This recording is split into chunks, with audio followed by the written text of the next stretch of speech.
بسم الله الرحمن الرحيم. متابعي كبسولة رياضية، وانتهى العرس الإفريقي لمنتخب مصر بالكابوس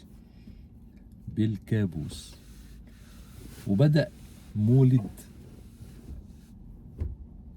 الإعلام. كل أي حد بيتكلم في الإعلام بيتناول منتخب مصر والمدير الفني وحازم إمام كل متابعي كبسولة رياضية. نفسي تراجعوا حلقاتي من سنة 2 3 وبنتكلم في إصلاح منظومة كرة القدم. للأسف هنقعد شهر شهرين وكل الدنيا تتكلم في أخطاء المدير الفني والاختيارات والشخصية ومين اللي جاب المدرب ومين اللي اختار المدير الفني، والمدير الفني على أي أساس بيختار اللعيبة ومش هو اللي بيختار اللعيبة، وشخصيته ضعيفة ومش مفيش تكتيك مفيش خطط مفيش كل هذا الهري.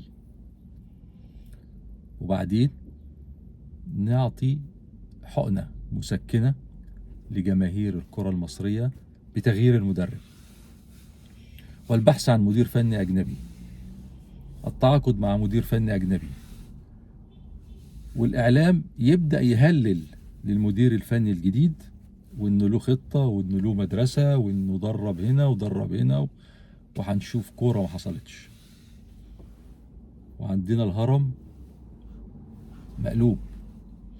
علشان تبني لازم تعمل قاعدة، القاعدة تكون صح وتبدأ تبني لحد ما توصل لراس الهرم. لكن احنا للأسف بنجيب راس الهرم اللي هو لعبة كرة القدم، المدير الفني وباقي المنظومة وباقي القاعدة فيها كل ما يخطر على بالك من إهمال، من تسيب، من فساد، من عدم خبرة، من محسوبيات، من كل شيء. لازم ثورة إصلاح لكرة القدم ولرياضة كرة القدم تبدأ من وزارة الشباب أو وزارة الرياضة لحد اتحاد الكرة. سيبك بقى من الرابطة ومش رابطة الأندية وكل الكلام ده. لازم يكون في مسؤولين عن الرياضة في مصر خاصة كرة القدم على قدر المسؤولية. مش لازم اجيب مدرب ولا مدير فني ولا واحد يقول لك انا هو انت لعبت كوره ولبست شورت وفانيلا ايه مشكله لعب كوره ولبس شورت وفانيلا يعني؟ عايزين فكر، محتاجين عقل، محتاجين مدير يدير منظومه من اول النشء الصغير. الافكار كتير جدا. هل في حد فكر يطلع 20 لاعب في سن من 8 ل 11 يطلعهم أوروبا؟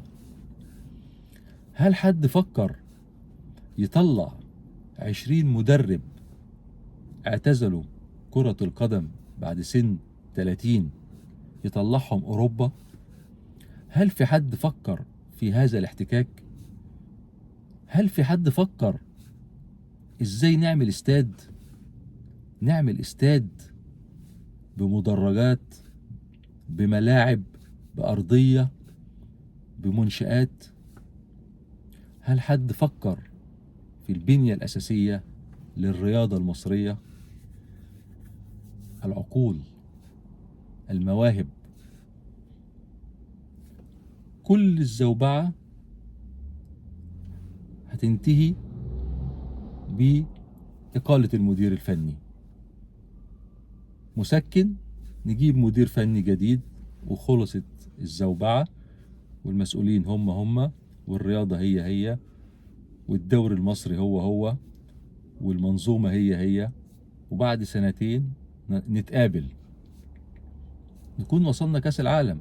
لان انا اروح ادرب المنتخب الان واوعدكم بان احنا هنوصل كاس العالم، لكن لما نوصل هنعمل ايه؟ بعد سنتين تيجي بطولة افريقيا ونوصل لدور الثمانية او الدور الاربعة ونطلع، نفس الفيلم ونفس الموال. بقالنا 20 و30 سنة في هذا الكلام.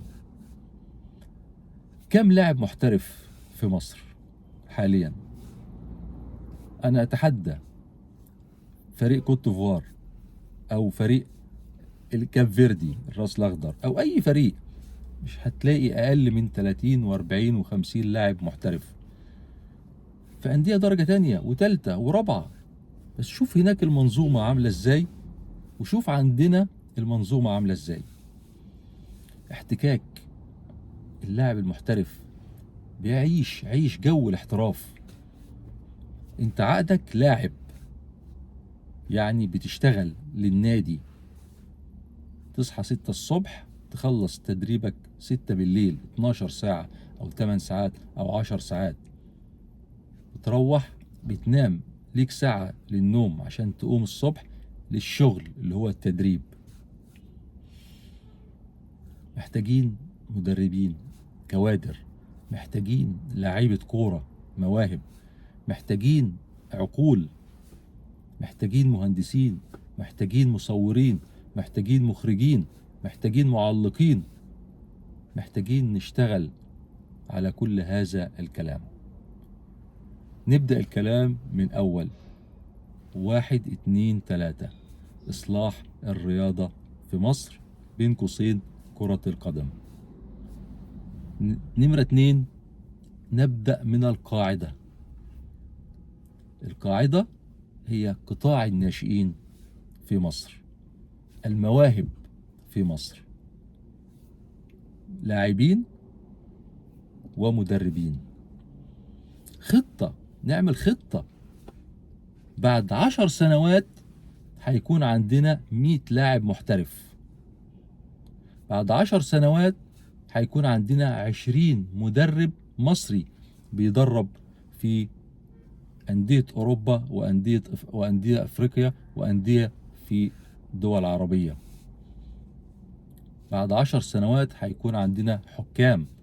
بعد 10 سنوات هيكون عندنا مدربين، لاعبين، منتجين، مخرجين، مصورين، مهندسين للاستادات وللصيانات ولكل شيء.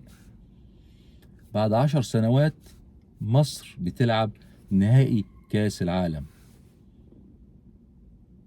هو ده الخطة، وهي دي الاستراتيجية اللي نقدر نبني عليها ونقدم لجماهير الكرة المصرية اللي حزنت وفي نفس الوقت فرحت.